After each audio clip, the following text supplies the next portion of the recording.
वाराणसी में कभी एक कर्तव्यनिष्ठ व शीलवान गृहस्थ रहा करता था। 3 बेटियों और एक पत्नी के साथ उसका एक छोटा सा घर संसार था। किंतु अल्पायु में ही उसका निधन हो गया। मरणोपरांत उस गृहस्थ का पुनर्जन्म एक स्वर्ण हंस के रूप में हुआ। पूर्व जन्म के उपादान और संस्कार उसमें इतने प्रबल थे कि वह अपने मनुष्य योनि के घटनाक्रम और उनकी भाषा को भूल नहीं कर पाया। पूर्व जन्म के परिवार का मोह और उनके प्रति उसका लगाव उसके वर्तमान को भी प्रभावित कर रहा था। एक दिन वह अपने मोह के आवेश में आकर वाराणसी को उड़ चला, जहां उसकी पूर्व जन्म की पत्नी और 3 बेटियां रहा करती थी।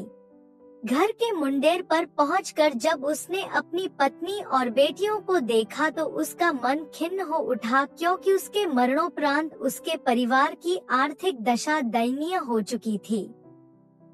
उसकी पत्नी और बेटियां अब सुंदर वस्त्रों की जगह चिथड़ों में दिख रही थी।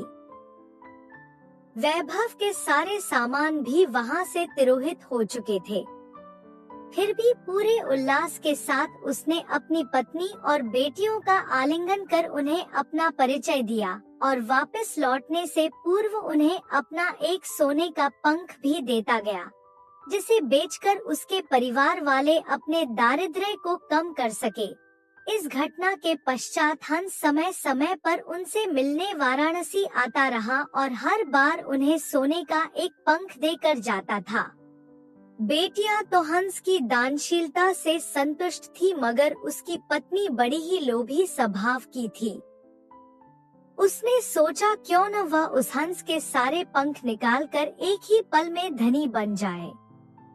बेटियों को भी उसने अपने मन की बात कही, मगर उसकी बेटियां ने उसका कड़ा विरोध किया। अगली बार जब वह हंस वहां आया तो संयोगवश उसकी बेटियां वहां नहीं थी।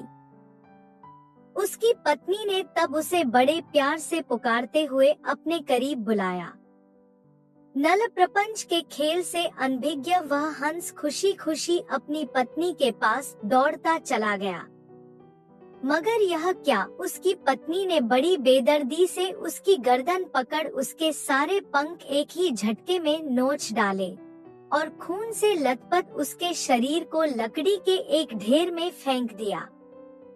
फिर जब वह सोने के पंखों को समेटना चाह रही थी तो उसके हाथों में सिर्फ साधारण पंख ही लग सके, क्योंकि उस हंस के उसकी इच्छा के प्रतिकूल नोचे जाने पर उसके पंख साधारण हंस समान हो जाते थे। बेटियां जब लौटकर घर आईं, तो उन्होंने अपने पूर्वजन्म के पिता को खून से सना देखा। उसके सोने के पंख भी लुप्त थे। उन्होंने सारी बात समझ ली और तत्काल ही हंस की भरपूर सेवा कर कुछ ही दिनों में उसे स्वस्थ कर दिया। स्वभावत उसके पंख फिर से आने लगे, मगर अब वे सोने के नहीं थे।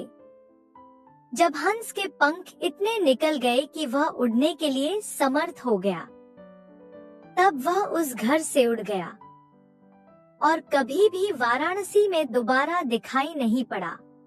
तो दोस्तों, ये थी हमारी कहानी। कैसी लगी, इससे हमें क्या सीख मिली, कमेंट में जरूर बताना।